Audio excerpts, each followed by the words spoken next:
rowing ACT high performance athletes. The general gist of it is that it's a people-centered approach, it's a well-being approach, and we're looking for excellence, but we're looking for people to have good life balance and enjoy their sport. All right, and through that, we will get lots of Olympic medals. That's basically the gist of it. All right, so that's basically in the forefront of our minds, everything that we're doing across the road in the ACTAS PPP, we're operating around these principles, right? So we're athlete-centered, we're making sure that we've got a good welcoming environment, that athletes are looking to achieve their personal best, and we're obviously looking for excellence as a part of that. So that means that there are standards and people are held accountable to those standards, but it's done in a positive manner. All right, so you can feel free to peruse that in more detail at your leisure. We're acknowledging the medalists that the ACT has produced in the last couple of Olympics since the Rowing ACT Performance Pathways Program has been branded as such. Obviously, we had Luki Lecher in Tokyo, we had Nikki Ayres, and we've had some medalists along the way at senior level and at para and under 23s. Right, so what we're doing here over the last 4 years has been quite successful in that sense. We're a small community and we're a small shop, but through the philosophy that I'm just about to talk you through, we so far have had really good results. Okay, so this page is our philosophy page. Now it's guided by, once again, some principles that have been devised this time by Rowing Australia, and they're the Rowing Australia Pathways pillars. Right, so in that we have the Rowing Australia principles, their technique, then performance points and physical points. All right, I don't need to go into a whole lot of detail about that. I mainly just got it there as a guide for where our principles have come from. So we haven't actually come up with them out of the thin blue sky. All right, they have come from sort of Rowing Australia directives, and we're putting our own spin on it. All right, so when we're talking about the RACT ACTAS PPP and the ACT rowing strategy and rowing philosophy, I've basically got this as a summary. It takes our village to develop our next ACT Olympians. So we've done really well over the past 4 years. In order to continue to put ACT people in Olympic teams and have them achieve medals, it's going to take all of us working together. Because we are a small community, it means that we don't have as many resources as some of the big jurisdictions, but it's also one of our strengths because we're obviously operating around this lake. We're all in the one place together. So it's a really good opportunity for not just us as coaches, but athletes as well to integrate and use all the training opportunities that are at their disposal.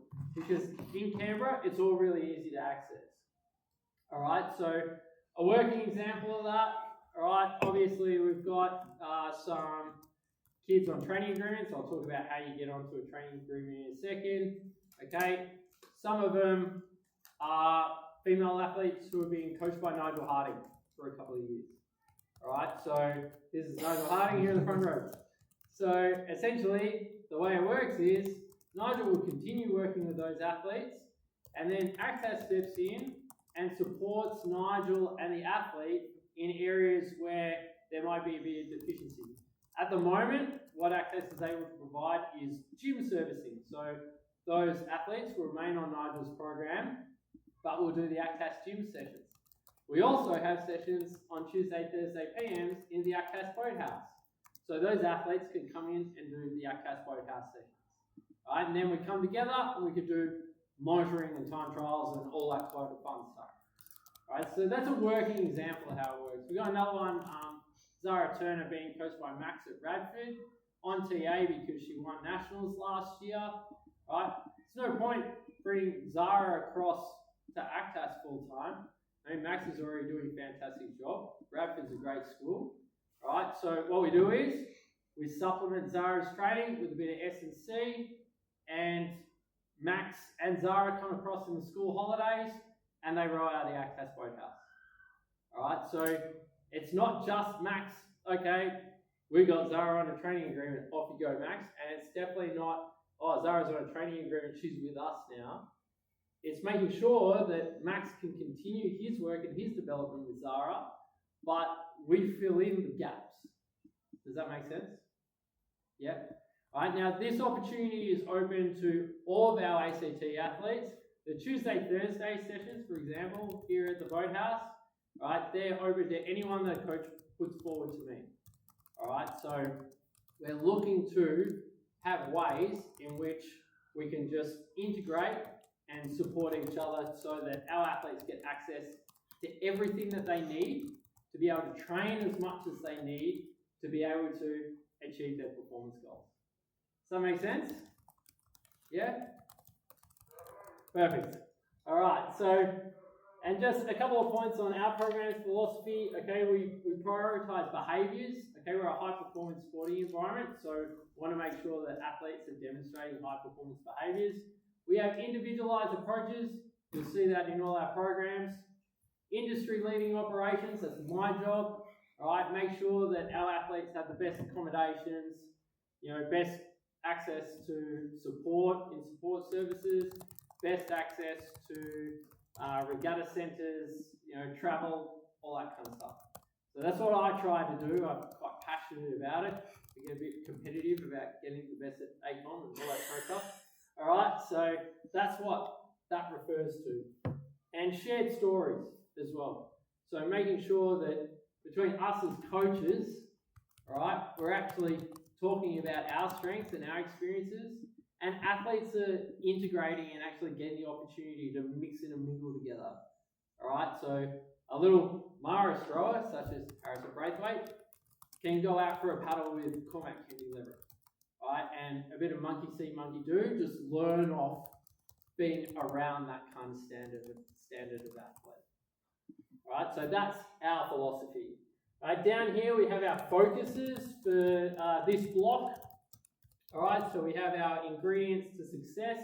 That's what the athletes put up there, and I basically give context to it. At the moment, we're sort of asking the question, what does mental toughness look like? All right, is that just rah-rah, or is it being able to show up every day? What is that? And that's a question that I'll put to the athletes, and they're going to be filling that out over the next month. And then over on the right, we've got our key focuses with regards to how we're going about our training. All right, so feel free to peruse that in your own time. Okay, all of the coaches in this room actually have a role, well, the vast majority of the coaches in this room and everyone on this list already right now has an active part to play in athletes who are in the rowing ACT performance pathway system. One I probably have to add to the list is Cormac Hayes, because he's doing some work with Harry Braithwaite now. All right, so what I hope you guys understand is how much I value the work that you put in and how you're all already contributing to our athletes being able to achieve what they need to achieve. Okay, so this is a recognition piece, and I hope you guys value or understand how valued you are in the contribution that you make to us being able to deliver these kids. All right, our weekly timetable's up there so that people can have an idea of who's doing what when. All right, so you can have a look at that. Tuesday, Thursday, ergo sessions, that's what I was talking about before. If you have athletes that you're keen to send along, please let me know, but you can go through that in your own time. This is the last thing we're really going to go through today.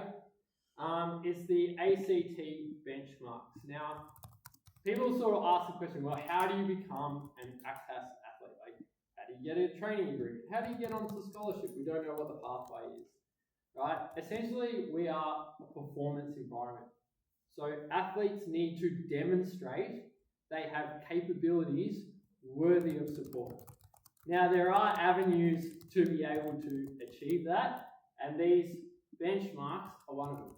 So if you have an athlete, right, who hits an ACTAS minimum expectation score, right, you're probably already going to submit that score anyway, because for example, as part of our interstate team selection, you all submit your ergo scores for your nominated kids. So I get a good look at like who the best kids are, re their 2K ergo scores. But there's other avenues as well. Like there's 5K ergo scores, there's 30-minute rate 20s that you might do in your program during winter.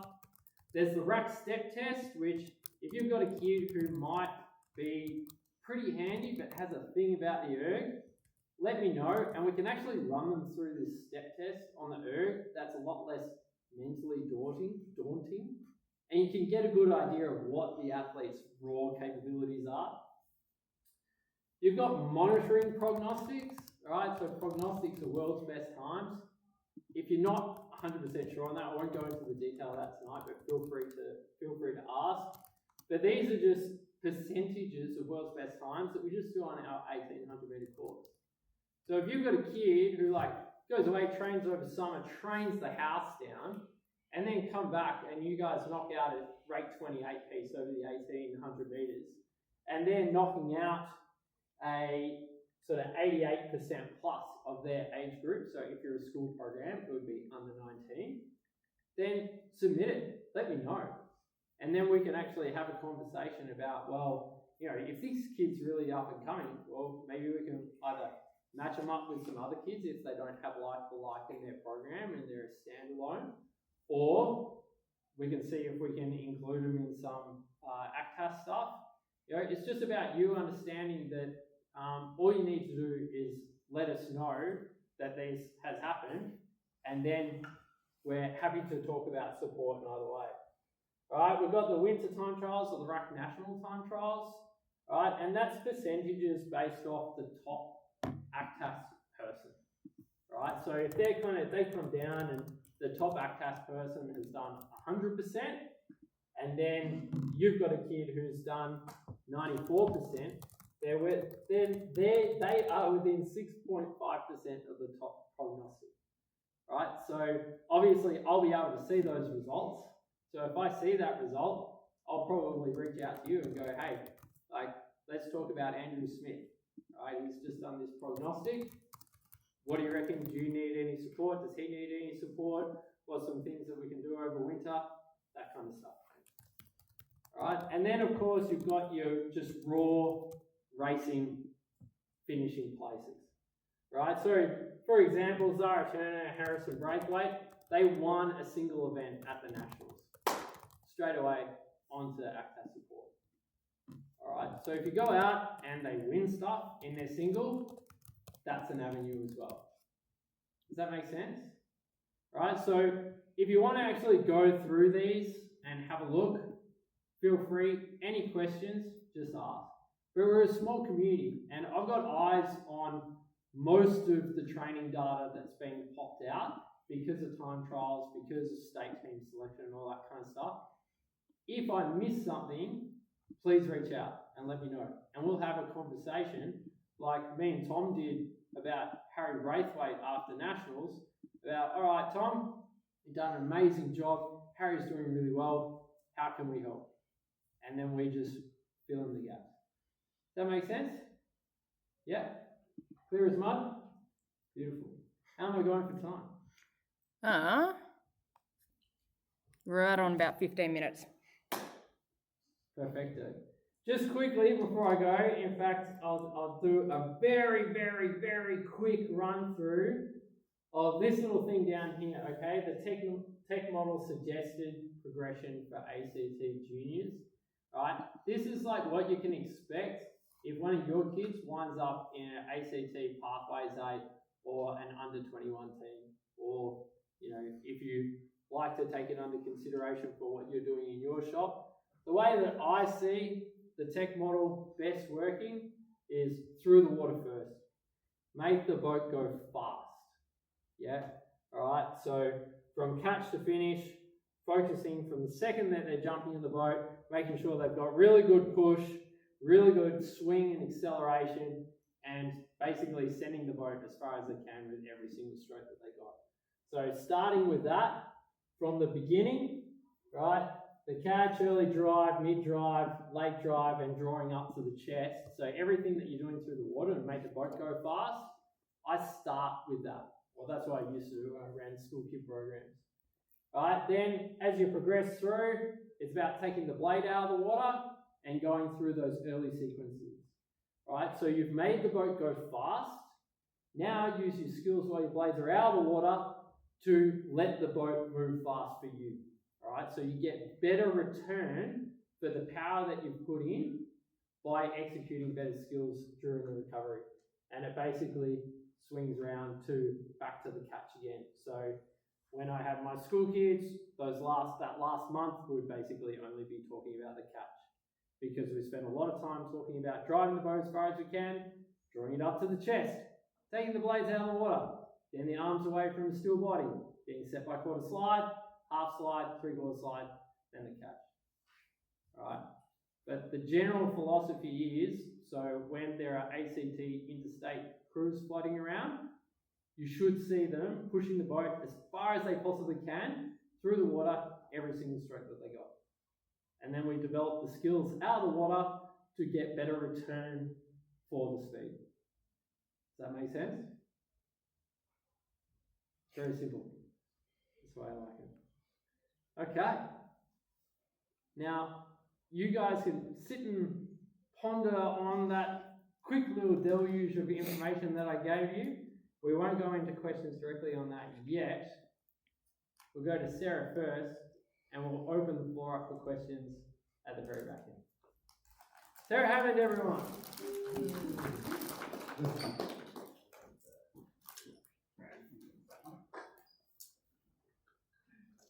Intermission. We get the snacks. Now, Nigel, you would like a wagon.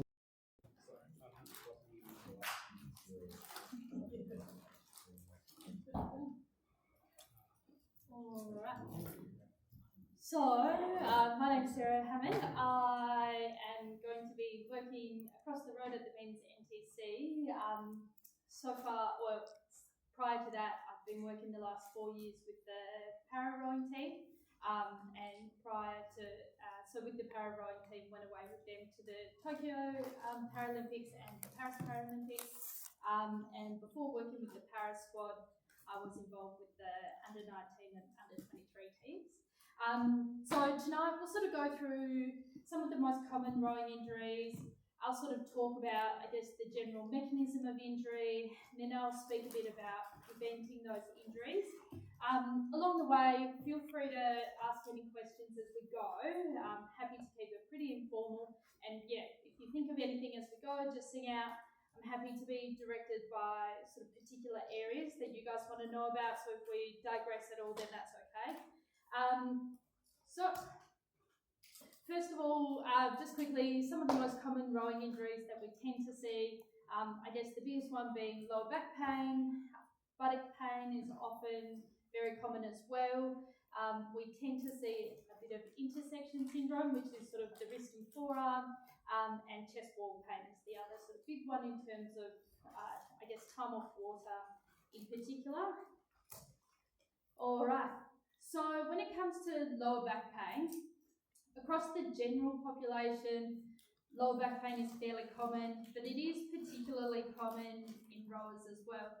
And just because it is common in the rowing population doesn't mean that we necessarily have to just accept it as a part of rowing. So we shouldn't just tolerate or put up with lower back pain just because it is fairly common. We want to be a bit proactive about it. So if yourself or an athlete does have lower back pain, it is highly recommended that they go see a physio about it. The earlier they can sort of see a physio, get some strategies to help them, the better as well. But also that's not to say that rowing is going to 100% cause lower back pain.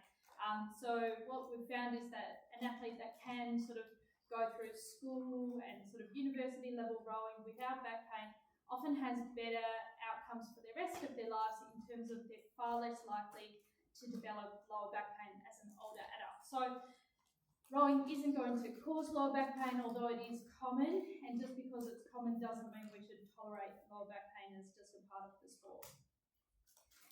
So in terms of things that cause lower back pain across the population can be really complex and really multifactorial.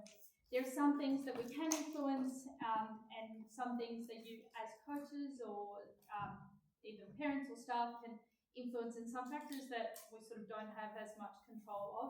But in terms of lower back pain, I guess being such a multifactorial thing, there's some huge factors that can predict lower back pain. And the two biggest predictors of lower back pain are actually stress and sleep.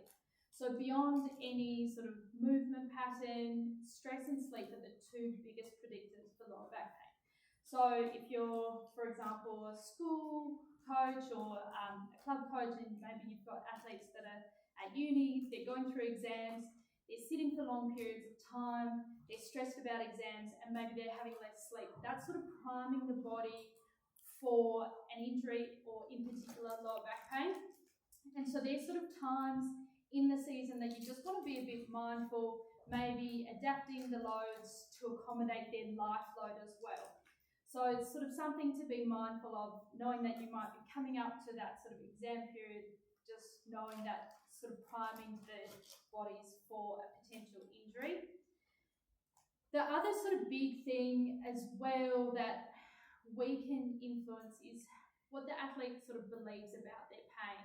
So anyone that's had lower back pain will know that as soon as they say they've got lower back pain, suddenly everyone wants to give them some advice on their lower back pain, which is sometimes helpful, but often can be quite unhelpful. So, you know, might be your mum's neighbour's auntie had lower back pain and then she couldn't walk, or something extreme like that. It develops a bit of a fear or a belief in that person that their back pain could do the same. So they might talk to a friend and they might have had, you know, a brother or sister that had back pain and then had to stop rowing. So this creates a bit of a belief pattern that, you know, lower back pain can cause implications to their future in the sport. And that's sort of something that we can be a bit proactive about and we can get on top of. So if an athlete does present to you maybe with sudden lower back pain, we just want to be a bit calm about it, sort of take away the sort of threat of the injury, and just sort of reassure them that they can get better, they can get back in the boat, but also that there are training options for them whilst they do have a bit of pain.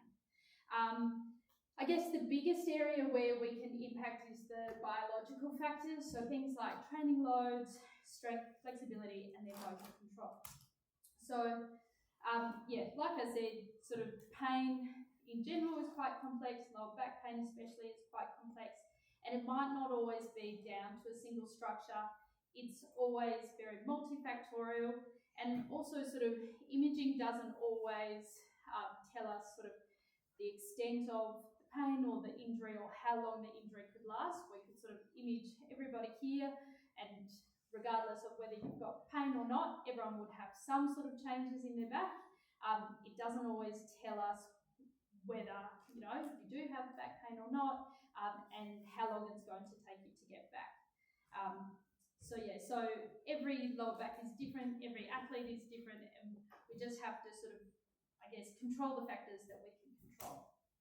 So in terms of the things that we can control, more looking at those biological factors, I guess the reason why rowing is a fairly, I guess, high-risk sport in terms of incidence of lower back pain is because you are spending a lot of time in that sort of lumbar flexion position and putting fairly high loads through it. If you don't have good control in terms of where the lower back and the pelvis is sitting and how you take the load at the catch, it can impact sort of where the forces go through the body. So we want to make sure that, first of all, they're getting that really nice sort of pelvis and lumbar pelvis position there. And to get into that position, we need really good hip range of motion and really good hamstring flexibility. So if you don't have good hamstring flexibility here, you're sort of never really going to be able to sort of achieve a nice sort of neutral lower back position as you come into the catch position. So hamstring and hip range is super important. So here we can see sort of two, I guess, fairly different positions in terms of what we're looking at here is mostly the sort of pelvis and lower back position. So here it's sort of a little bit past vertical, so she's got a little bit more lumbar flexion, and then that sort of smooth thoracic curve. Whereas here she's in a bit more of a neutral position. She's got a little bit more thoracic curve happening there. So we're not too worried about the thoracic curve, but she's actually got a better pelvis position in terms of being a bit more neutral with the pelvis rather than back in that flexion. So what we're trying to achieve most of the time is that nice sort of neutral or even sort of slightly past neutral this way pelvis position. So here we've got a few more examples where sort of here definitely a lot of flexion coming through the lower back. Here a little bit more neutral with more flexion through the thoracic, and again here sort of a lot of lumbar flexion there. So yeah, so they're the sort of things we want that soft flexion through the thoracic, but ideally we want to be up and getting a really nice strong pelvis position. So to get into that nice pelvis position, and here we have local legend Nikki. So she's worked really hard, but has managed to achieve a really nice strong pelvis position and lumbar position, and is able to maintain that really nicely through the drive as well. So to get that nice pelvis position, first of all, we want to be sitting up nice and tall on the sitting bone. So especially in the younger athletes, when they're sort of new to the sport, often sit further back on their buttock instead of up on their seats. So I like to say you're not on the couch playing your PlayStation, you want to be up really tall, and so even getting them to sort of feel where they're sitting bones, getting that awareness is super important, so then they're up in that right position. So if you sort of imagine even just sitting on the ground, if you're sort of sitting back on your buttock here, it's going to be really hard to bend forwards, whereas if you're sort of up more on the top of your legs there, it's a lot easier to hinge forwards and maintain that nice position. So getting the foundations right early on is super important, and then again getting that nice hip range of motion. So to get that nice hip range of motion, definitely glute stretches are really handy after a session or at the end of the day. And also your hip flexor stretch here, so getting that nice deep psoas stretch. So if your deep hip flexor that sort of comes from the sort of base of the rib cage almost and to the front of the hip, if that is tight and restricted, it's going to make it a bit painful to come forwards, so then you sort of scoop the pelvis backwards to avoid it. So doing a bit of a psoas stretch again after training or at the end of the day is super important as well. And then also your hamstring flexibility is the other big one. Again, sort of with the adolescent athletes, hamstring flexibility is a huge one because they sort of have this sudden growth spurt. It takes a little bit of time for the muscles to catch up, so often their hamstring flexibility, boys more than girls, is quite poor. So we really want to work on that hamstring flexibility to be able to get that really nice body position as they come forwards. So here, sort of a stretch that I really like is the downward dog stretch. And so here we can see that Nikki's got a really nice hip angle here. And if you think about how this position or this stretch applies to the rowing stroke, essentially to get that nice position, we have to achieve that nice position. So the downward dog stretch or any hamstring variation is a really practical one for the rowing stroke, because we have to be able to sort of get our hips over, get that nice hinge through the body to be able to achieve that same position in the boat. Any questions so far? No. All right. So another big risk factor is our sort of loading of the body. And this sort of refers generally to sort of, I guess, kilometres or intensity, and can be both on the water and off the water. But then also there's the life load that we sort of spoke about earlier. So things like stress, what they, if they've got sort of mental health issues as well, that all adds to the life load. And then if they've got a sudden increase in on-water load, whether it's volume or intensity, it can be compounding. So Load as well, sort of increases in load can be as well relative to what they have been doing. So if it's been sort of the Christmas break, maybe they haven't done as much as you'd hope that they'd do over the Christmas break, and then you sort of go back to doing what they were doing prior to that, although it's sort of the same level that they were doing, because they've had this dip in the middle, it's still an increase in load. So that's sort of something to be a bit mindful of. So general rule, I guess, if they have had a period of time off, so if they've had, say for example, 2 weeks off with an illness, we want to ease them back into the level they were up to over 4 weeks. So it's sort of 2 weeks for every 1 week that they have off. So yeah, for school programs, if they have maybe 3 weeks off over the Christmas time, it's a 6 weeks build to get back to that same volume that they were at prior to that. So that's sort of a bit of a rough gauge. Sometimes we don't always have the time capacity for that, but that's sort of our ideal. We also want to think about the total time that an athlete spends in sitting across the day. So again, uni students and school students might be sitting at their computer studying all day, then they sort of sit in the boat all day. It's a lot of time spent in that flexion position. So when they're not rowing or not studying, getting them to sort of be standing upright or even lying on their tummy, just so then they're out of that sort of flex position, they're moving in different directions, because that sort of total time in flexion can add up and sort of cause overall load. All right, so in terms of lower back pain management, we have a bit of this sort of protocol here that we tend to follow in terms of how to progress an athlete on. It's a little bit sort of everywhere with that one, so I thought I'd simplify it down into a bit of a traffic light system, because it can be difficult to know, I guess, when lower back pain is sort of manageable or safe to keep going with, and when it's not safe to go on with. So basically, lower back pain that might be severe, really intense, painful to breathe or cough, and definitely any sort of pins and needles, numbness into the legs, any pain that travels beyond the buttock line, and then any changes to their sort of bladder and bowel function. So that could even be loss of control of their bladder and bowel. That is a hard stop. So that is, stop what they're doing immediately, and they definitely should go see either a GP or physio.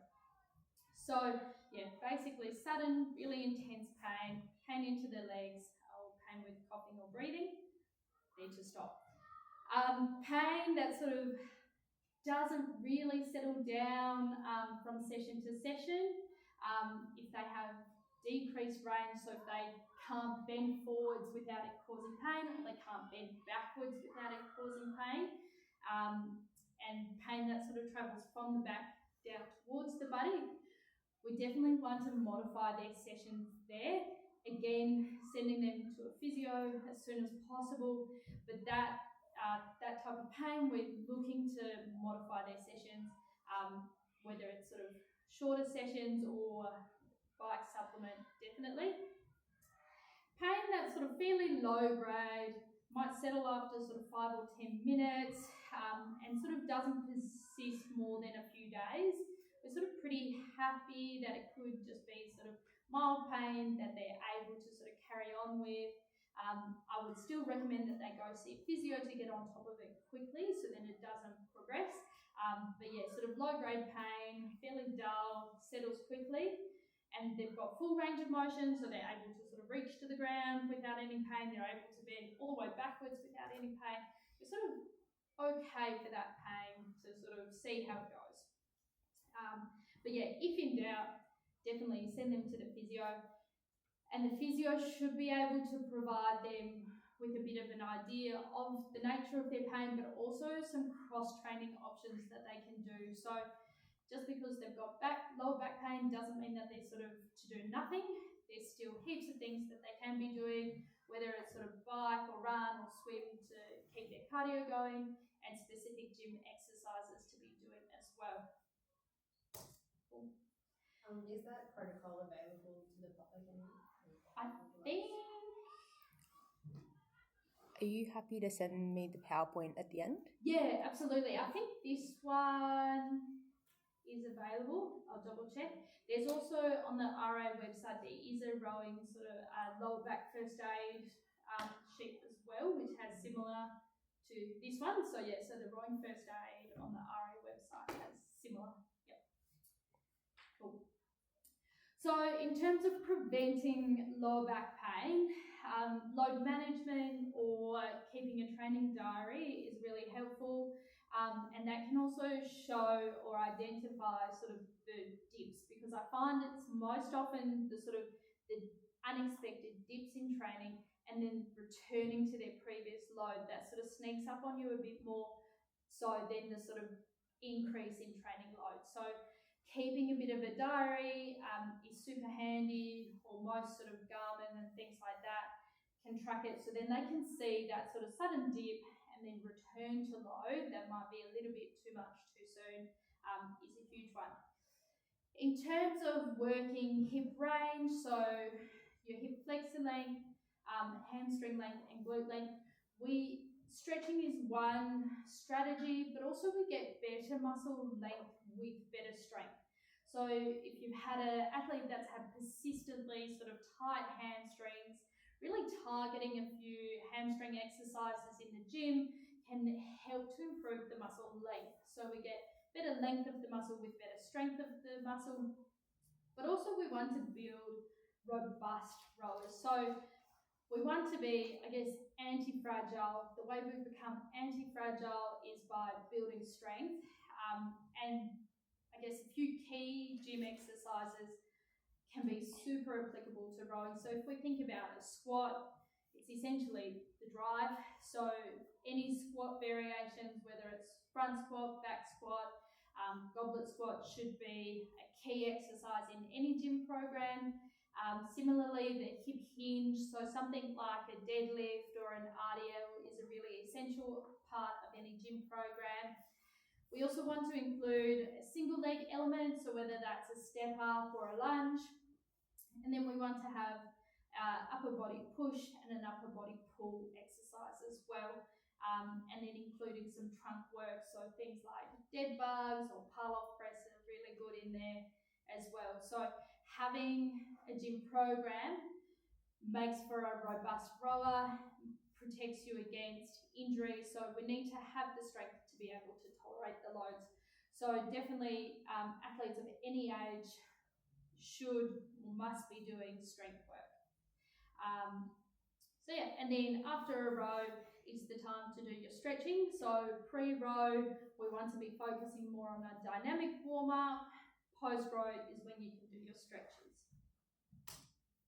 Cool. Any questions on lower back pain before we move on to the next one? Cool. All right, so the next one is buttock pain. So buttock pain can be sort of pretty variable in terms of what causes the pain. So it can be a bit of a compression onto the tendon that attaches onto the sitting bone. So our hamstring tendon attaches onto the sitting bone, and that can generate pain. We can almost, with the compression onto that sitting bone, we can get a restriction in blood flow to the tissues around the sitting bone, and that can be a source of pain. But also you can get a bit of irritation onto the sciatic nerve, which passes sort of just next to the sitting bone. So in terms of, I guess, exploring the source of symptoms, that's where physio can be really useful in terms of ruling in or out which option it is. But a key sort of first step to look at would be what their seat is like. So a lot of the sort of older style seats are based off a male pelvis. So the little dips where their sitting bones go are quite close together. So if you're a female rower or someone with a sort of wider pelvis shape and your sitting bones sort of sit, I guess, here and here on the seat, it's going to be quite uncomfortable when you're out on the water for an hour plus with that sort of compression onto the sitting bones. So having a look at the seat, what type of seat the athlete's using. If they do have quite dippy seats, they might be worthwhile changing to a flatter seat or using a seat pad. We can sort of measure where their sitting bones are at, and then we can measure where the dips are in the seat as well, and just getting those lined up. So sometimes it takes a bit of playing in terms of finding the right seat for the athlete. But yeah, definitely I find the sort of the narrow seats with a wider pelvis is a bit of a recipe for pain. The other sort of solution, so definitely seat pads are really great, or changing to a flatter seat. So I know the Felipe seats are super handy because you can change the little bits quite easily. Other seats are a little bit harder, but yeah, there's definitely different ways we can modify the seat. And then the other thing is developing that glute bulk. Now, here I have a couple of examples of really nice glute and hamstring exercises.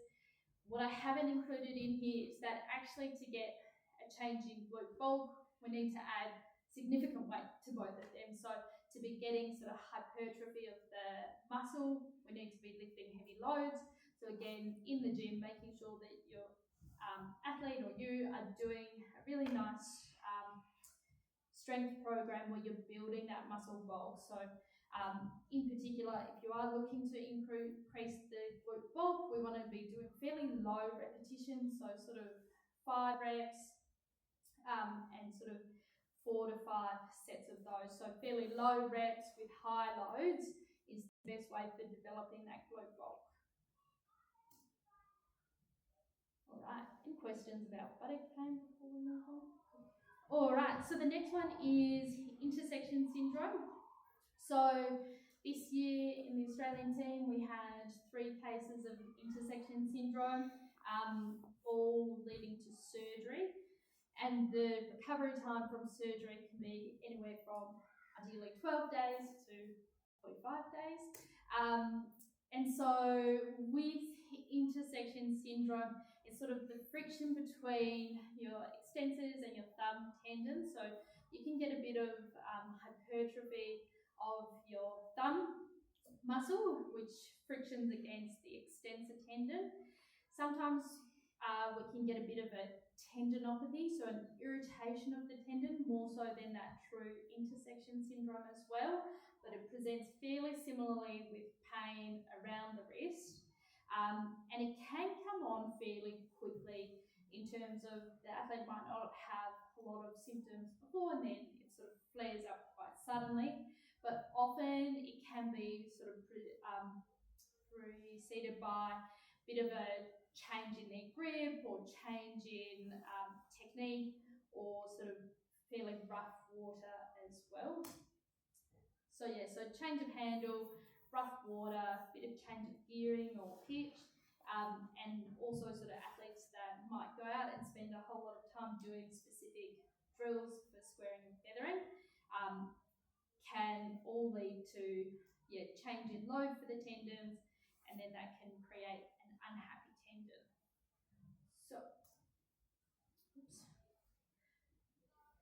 So yeah, the other things that can add to it is sort of increased ulnar deviation. So looking at their finish position, if they are sort of in excessive deviation there, so hands out that way, either at the finish or at the catch, can load it a bit more, and also excessive extension at the wrist. So looking at their squaring and feathering technique is quite important as well, and just sort of considering what the rest of the kinetic chain is doing.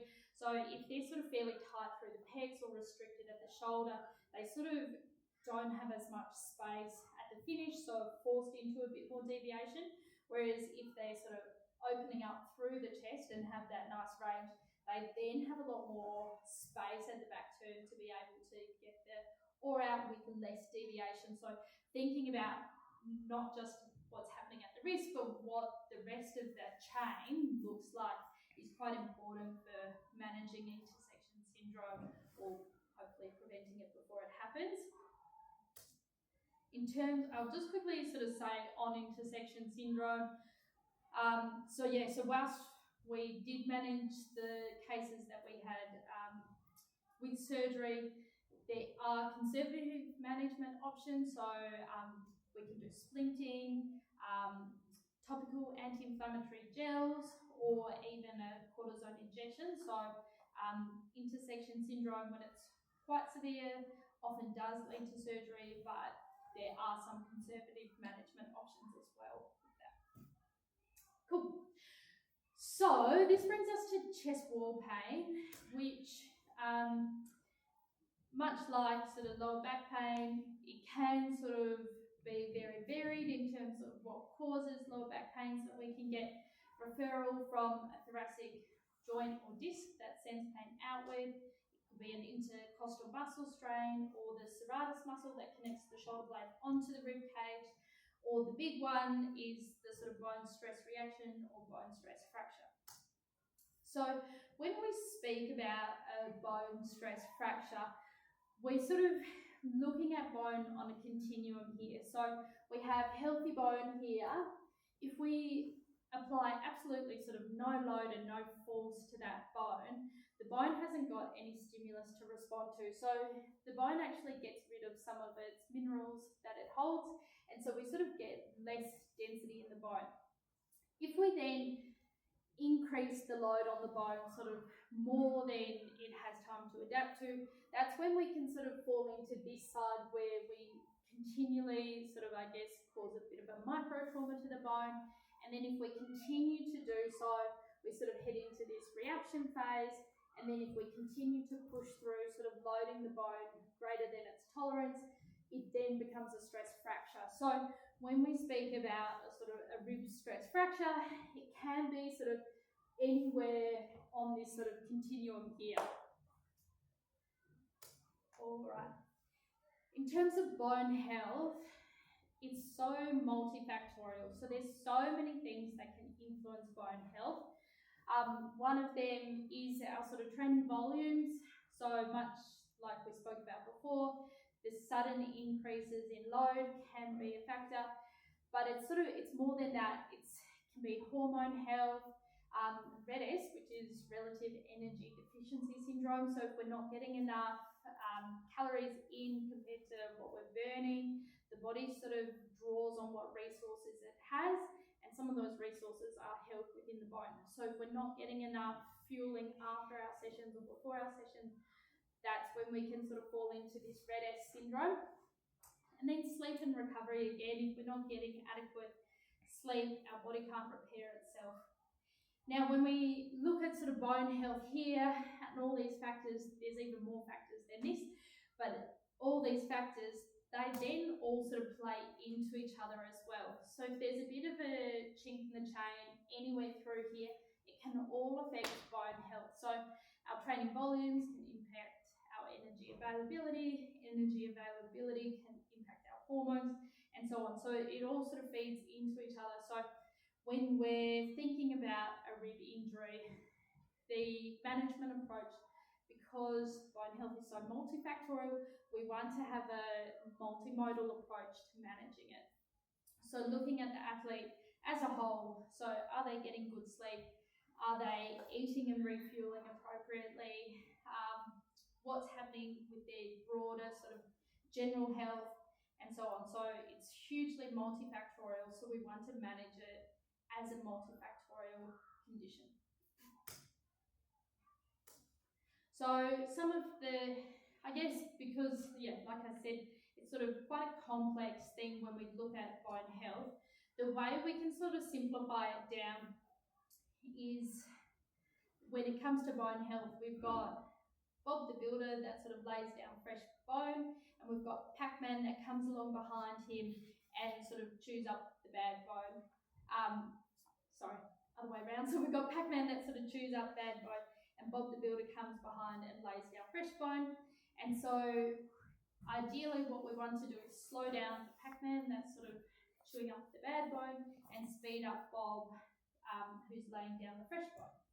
So some of our things that can help Bob is sort of good hormone health, scapular control, and getting enough calcium and vitamin D.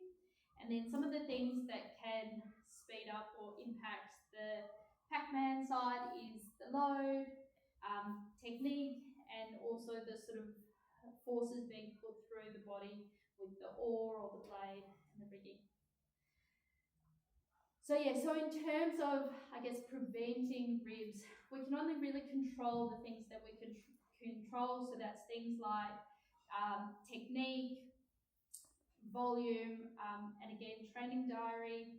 And then it's sort of up to the athlete to, I guess, be responsible for their nutrition and their sleep. But we can help them with the thoracic mobility as well. So when it comes to chest wall pain and what we sort of predominantly look at in terms of assessing the risk or how likely it is to be a rib as the source of symptoms, we sort of look at a few key things. So we look at push-ups, sit-ups, cough, deep breath. And in the clinic, we do a spring test. And if they're getting pain at night or with activities of daily living, so whether that's opening a door or taking off a t-shirt, these are all sort of things that we look at. If they're ticking most of those boxes, we'll generally suggest 5 days of off-water training, so no chest wall loading, but that can still be like an upright bike or a very low intensity jog, just so they're not breathing too heavily. If after 5 days the symptoms have resolved, that's great, they can carry on. If after 5 days the symptoms are persisting, that's when we generally look to sort of escalate it further. So generally in this case, we're looking to image it, which again sort of sometimes can be accurate, sometimes doesn't always show us what we're expecting. But yeah, that's sort of our general pathway in terms of an athlete presenting with chest wall pain. And then again, we want to monitor their load. So I guess with all the injuries, the key things that we're looking at is our load management, so keeping a bit of a training diary, so whether that's a sudden increase in load or a bit of a dip in load over a period of time and then they try to get back to doing what they were doing, managing the load is super important. Hip and hamstring range of motion is a really important one to stay on top of. And then being strong, so making sure that athletes are doing an adequate strength program, and then the dynamic warm-up as well. So when you go to the physio, or if you're sending an athlete to the physio, I guess some of the things that can help the physio, but also what to expect from the physio. So telling the physio about the nature of the pain, when you get it, how it feels, does it get worse when you row, does it warm up when you row, and any sort of changes over the previous 6 weeks in your training are things that they'd be interested in terms of building up a bit of a picture. And then what you can sort of ask the physio for, what you should hopefully get from the physio, is a bit of a plan for returning to rowing. So like we've sort of spoken about, all injuries can be hugely multifactorial. So every individual's different, so every management plan should be different, but you should expect a bit of an idea for how long it will take you to get back to rowing, cross-training options, because there's always options to stay involved and to be maintaining your fitness throughout, and then a bit of an estimated recovery time. So, brings us to our dynamic warm-up that you should have all got during the week. So we've got a little bit of time. So I thought we could all stand up and do the dynamic warm-up. So this is basically a sort of 5-minute dynamic warm-up. So there's no excuses for not getting it done before training. It only takes 5 minutes. And I thought sort of as we go, I'd explain with each exercise why we're doing it, so what purpose it serves, and we can all have a go. So, ready?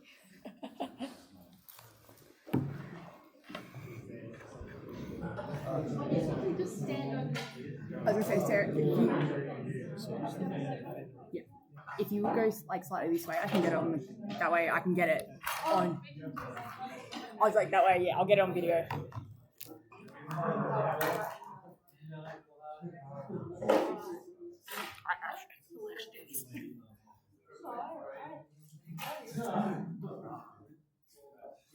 Alright. So, here with our dynamic warm-ups, we're going to start with some deep breaths. So your deep breaths, basically we're just getting the oxygen flowing. We're sort of starting to get our shoulders moving as we do our nice deep breaths. Very good. Nice way to wake up early in the morning if you're doing this before morning session. Very good. All right, so our roll downs, we're peeling down towards the ground. Now this one's really great because we're getting that nice stretching through the hamstring. We're starting to mobilize the spine. And you want to think about sort of peeling yourself down one vertebrae at a time and then stacking back up one vertebrae at a time. So really getting that nice mobility through the spine, the lengthening through the hamstrings, bit of a stretch through the back of the hips as well. So if you've got athletes that can't reach the ground on that one, then that's a bit of a flag that they need to do a bit more hamstring work and maybe a bit more hamstring stretches. And so then next we go into our bit of a transition movement, our walkout. So we're walking our hands out and we're coming into our 3 push-ups. So here we're doing 3 push-ups. Again, this is really important for chest wall loading. Very good. So we load the chest wall. So when we put stimulus into the bone, it tells those bones that they need to be strong. And then here we'll go into our downward dog, so sinking the hips down towards the ground. Now this one's really nice because we get a bit of lengthening through our hip flexors, nice extension through the spine. And then we're going to push the hips high and move into our downward dog. So our all-important downward dog, we're getting a really nice stretch through the back of the legs, through the hamstrings. Good. And it's super applicable to rowing. And then you can walk your hands towards your feet to walk on up. Very nice. So now here with the stomps, I'm just going to quickly pause that there. When we're doing the stomps, the goal is to keep the trunk as still as possible, and we're really driving our heel down towards the ground. Now this one's important because it teaches the athlete to dissociate between the hip and the leg movement and their trunk movement. So the goal is to keep the body as still as possible and you're just moving the leg. When we think about the rowing stroke, essentially it's like coming into that catch position and then we're getting the nice drive. We're also switching on that hip flexor.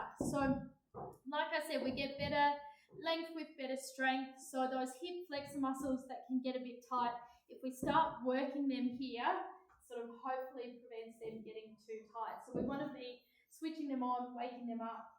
Now, after you've done your 4 really forceful stomps, we're going to step forwards into a nice long lunge position. Bring your hands to the ground and then reaching the hand up into the air. So we're getting a really nice twist through the thoracic. You might even feel a bit of a stretch through the back of the hips. And then we're going to transition into our plank again and then walk yourself back up. And so now we do our stomps on the other side. So this time bringing our right leg up. Again, really thinking about isolating the trunk with the leg movement here. And we're getting those hip flexors switching on and also the glutes. Then we come forwards again into our lunge and then reaching up with that other hand to get that nice rotation there. That nice twist through the upper body. Very nice. Excellent. And then we come into an upward dog. So from that position, step back into a plank, lower the hips, lift the chest up, get that really lovely extension. And then we're going to transition straight into our downward dog. So push the hips upward, push your sternum towards your thighs. And here we can sort of pedal the heels so you get a really nice stretch through the calves as well. We get the body warming up. And then you can walk your hands back towards your feet. And this time, we're going to keep our hands on the ground. We're going to do our hamstring pump. So this one is a bit of a favourite of mine. I love this because it gets the hamstrings lengthening and working at the same time. So we want to bring our hips down towards our heels, aiming to keep the heels down for as long as possible, and then push the hips into the air. So we're sort of working the hamstrings and lengthening them in one exercise. You sort of want them about hip width apart. Yep, perfect. Very good. And then here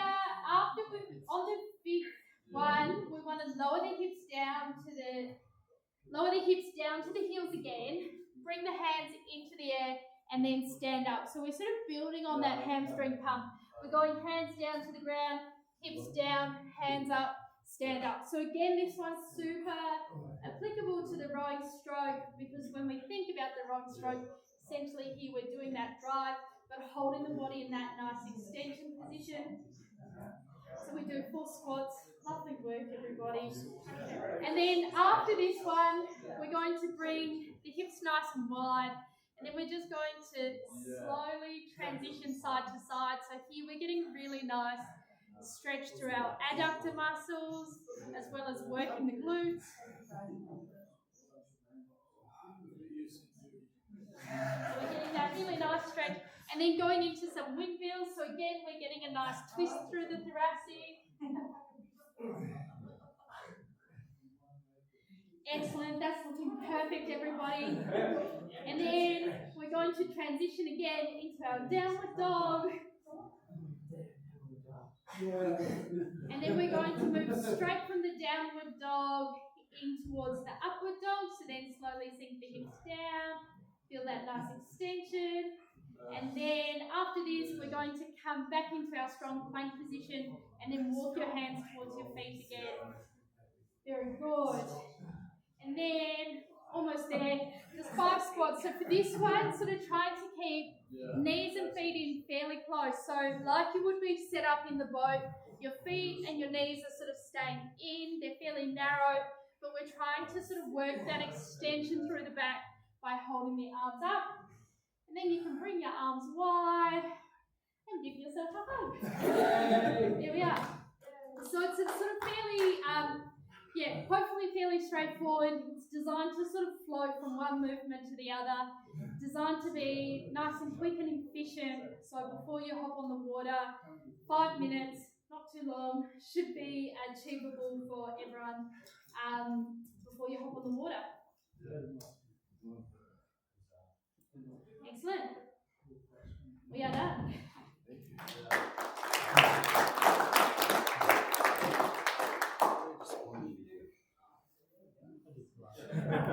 Right. Questions?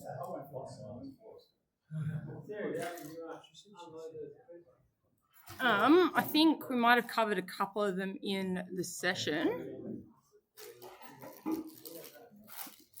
Let me.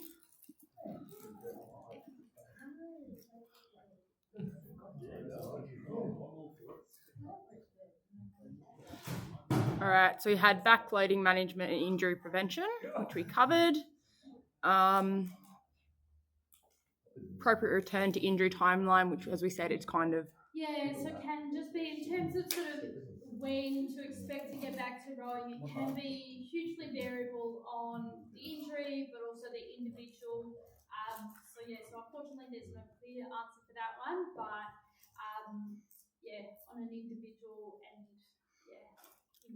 injury as well as the individual themselves. And then probably the last one is, I guess, judging when, especially for our school athletes, when they're able to make a decision for themselves, whether they might need a bit of guidance, where to suggest the physio, where to suggest stretching, things like that. Yeah, absolutely. So again, I think that one is probably very individual focused. So some young athletes are very, aware of their body and very in tune with it, whereas others not so much.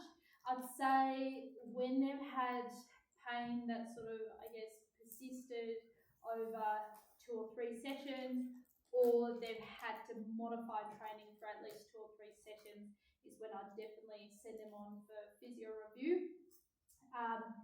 Or if they've had a sort of, even if it's a fairly low grade, so they might not have had to have modified any sessions, but if it's been persistent for a number of weeks, then it's worthwhile getting sorted. And definitely if the injury is gradually getting worse, then I'd definitely recommend that they get it sorted. I think when in doubt, it's better to go see the physio.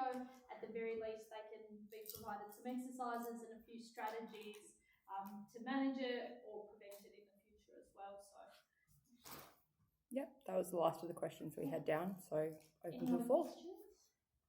Yeah, Nigel. One of my rowers is saying, "Oh, I feel like I've got like a bubble in here." It's like a bubble. Yeah. So but maybe stay off of it to that. But what could that be, do you think? Yeah, so that's an interesting one. So sometimes with rib injuries, they can present sort of a little bit strange, especially if the athlete's got sort of a relatively high pain threshold. Sometimes it presents almost as a stitch that gets progressively worse whilst they're on the water. Bit of a bobble sensation. I think if it's persisting for a while, would be worthwhile sort of doing a physical assessment to rule out, I guess, anything musculoskeletally, because potentially it could be an irritation of like the lung tissue. So sometimes the pleura has a bit of inflammation and irritation. So yeah, the lung itself might be a bit irritated, but I'd say if it's sort of a bubble sensation, because of, I guess, the nerves around the rib cage are quite sensitive as well. So sometimes it could even be a bit of like localized sensitivity of the nerve at the thoracic that's sort of referring around. So I'd say if it's been there for a while, or definitely if it gets worse throughout a session, it's probably worthwhile doing a physical exam on. Yeah, I was thinking it might also be related to have an appendectomy a few months ago, like an emergency one. So, Yeah, absolutely, yes. So maybe something got jangled up in the nerves or something. Yeah, it could be. Yeah, interesting. Yes. Jeff. Nowhere in that talk did you mention pelvic floor, and for me, in the context of that, it's about stability of the posture in that early part of the drive. And not interestingly, not surprisingly, young males especially, what you're talking about. But you don't mention that. Is that because I'm misguided? Could be the first time. No, absolutely. Probably a bit remiss of me to not mention the pelvic floor and sort of how it relates to, I guess, our trunk stability as well. Yeah. So the pelvic floor is the sort of sling of muscles that basically holds our internal muscles in. In terms of the gym, we're sort of mostly working the pelvic floor in terms of every time we lift, our pelvic floor is having to contract. If an athlete is sort of holding their breath or bracing, it can create stress on the pelvic floor. And so over time, if they have too much stress on the pelvic floor, it can lead to, I guess, a bit of incontinence because the pelvic floor sort of controls bladder and bowel release. It is something for athletes of all ages to be really aware of, and how it links with that sort of broader, I guess, control. And I guess with pelvic floor, the other complication we can have is we can have too much tone in the pelvic floor, which can lead to, in some cases, lower back pain. So pelvic floor function is really important. Generally, they, in the younger population, don't always need to be doing specific pelvic floor exercises because the pelvic floor is naturally working. But if they do start to find that they're getting any type of leakage or any type of pain, it's definitely something that we look into with the individuals in terms of how to work the pelvic floor, but also how to relax the pelvic floor is equally as important. Anything else?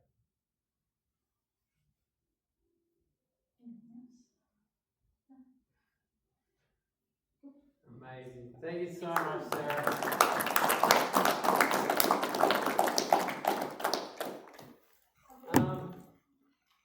Any questions for me to wrap up?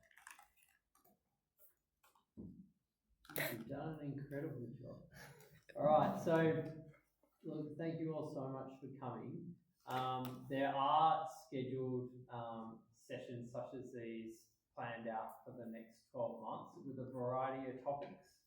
The next one's going to be with Tony Rice, talking about programming in Term 1 or the January, February, March racing season.